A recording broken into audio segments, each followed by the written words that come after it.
Bienvenue à tous et merci de regarder cette vidéo. Je suis Marcus, votre guide pour cette escale. Ensemble, nous allons explorer les merveilles de Funchal, capitale de l'île de Madère. Funchal est un joyau portugais niché dans l'océan Atlantique. L'île est connue pour ses paysages volcaniques, ses falaises spectaculaires, ses jardins luxuriants et son climat doux toute l'année. C'est une escale de charme entre mer, montagne et tradition. Le port de croisière de Funchal est situé à proximité immédiate du centre-ville. Vous pouvez vous y rendre à pied en longeant la promenade maritime. L'accueil y est chaleureux et les infrastructures modernes permettent un accès rapide aux excursions et services. Madère est une île unique. Sa nature exubérante, son vin renommé, ses routes escarpées et ses villages perchés en font une destination à part. Funchal, avec son marché animé, ses églises anciennes et ses musées, est une belle introduction à cette île volcanique. Dans cette vidéo, je vais vous présenter 10 excursions incontournables à réaliser depuis Funchal. Certaines vous emmèneront dans les hauteurs de l'île, d'autres au fil des levadas, ces canaux d'irrigation devenus sentiers de randonnée, ou encore dans les jardins et les caves à vin de la capitale. Préparez-vous à vivre une escale inoubliable entre nature, culture et douceur de vivre au cœur de l'Atlantique. Avant de commencer vos explorations, il est important de connaître un aspect géographique remarquable de Madère. L'île est traversée en son centre par une grande chaîne de montagnes qui la divise en deux versants très contrastés. Au sud, où se trouve Funchal, le climat est doux, ensoleillé et relativement sec. C'est la partie la plus développée et la plus touristique de l'île. À l'inverse, la côte nord bénéficie d'un climat beaucoup plus humide, avec une végétation luxuriante digne de certaines régions d'Irlande. On y trouve notamment de vastes forêts de lauriers, de fougères géantes et une ambiance plus sauvage. Heureusement, grâce à un réseau de tunnels autoroutiers traversant la montagne, il est possible de passer rapidement d'un versant à l'autre. En quelques minutes seulement, vous pouvez changer totalement d'ambiance et découvrir un tout autre visage de Madère. Ce contraste fait partie du charme unique de l'île. Chaque excursion offre donc un contraste fascinant selon le versant que vous explorez. Première excursion, le téléphérique et le jardin tropical de Monte. Je vous recommande de commencer par prendre le téléphérique de Funchal, qui vous emmènera dans les hauteurs de la ville jusqu'au quartier de Monte. Le trajet offre une vue magnifique sur la baie. Une fois au sommet, ne manquez pas le jardin tropical Monte Palace, un endroit paisible avec des plantes exotiques, des œuvres d'art et des bassins décoratifs.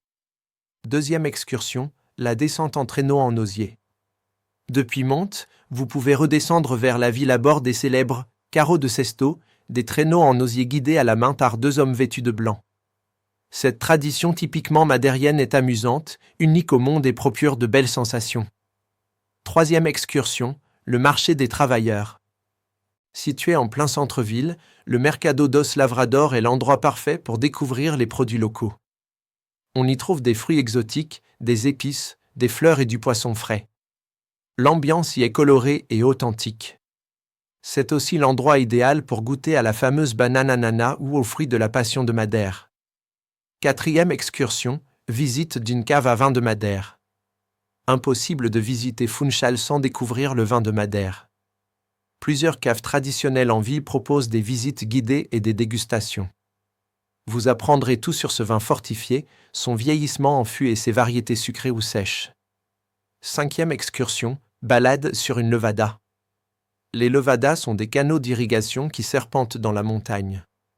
Elles sont devenues des sentiers de randonnée très populaires. Des excursions sont proposées depuis Funchal pour tous les niveaux, avec des paysages époustouflants entre forêts de lauriers et cascades. Sixième excursion, pointe de São Lourenço. Pour une expérience plus sauvage, je vous propose une excursion à la pointe de l'île. La randonnée de la pointe de São Lourenço offre des panoramas impressionnants sur des falaises abruptes et l'océan. Le contraste entre la végétation aride et le bleu de la mer est saisissant. Septième excursion, Câmara de Lobo. Ce village de pêcheurs se situe à une quinzaine de minutes de Funchal. On dit que Winston Churchill y peignait ses aquarelles. C'est un endroit charmant avec son port coloré, ses bateaux traditionnels et ses bars à poncha, la boisson locale à base de rhum agricole, de miel et de citron. Huitième excursion, Cabo Girao. À proximité de Camara de Lobo se trouve l'un des plus hauts promontoires d'Europe, le Cabo Girao. Une plateforme en verre y a été installée pour profiter d'une vue à couper le souffle à plus de 580 mètres au-dessus de la mer, sensation garantie pour les amateurs de hauteur. 9e excursion, plage de Galets de Praia Formosa. Pour une pause baignade ou détente, je vous recommande Praia Formosa. C'est la plus grande plage de Galets de Madère, située non loin de Funchal. Elle est bien aménagée, surveillée et dispose de restaurants en bord de mer. 10e excursion, Funchal en liberté. Si vous préférez visiter à votre rythme, Funchal offre de nombreuses possibilités, la vieille ville et ses fresques murales, le jardin botanique, le musée Cristiano Ronaldo pour les fans de football, ou encore une balade sur la promenade maritime jusqu'au port. La ville est agréable, accessible et pleine de charme. Informations pratiques. La monnaie est l'euro, on parle portugais mais l'anglais est très bien compris. Le climat est doux toute l'année, mais pensez à une veste pour les hauteurs. Des taxis, bus et navettes sont disponibles à la sortie du port, et la ville est agréable à explorer à pied. Funchal est une escale qui mène nature, culture, tradition et originalité. Une parenthèse hors du temps que je vous invite à savourer pleinement.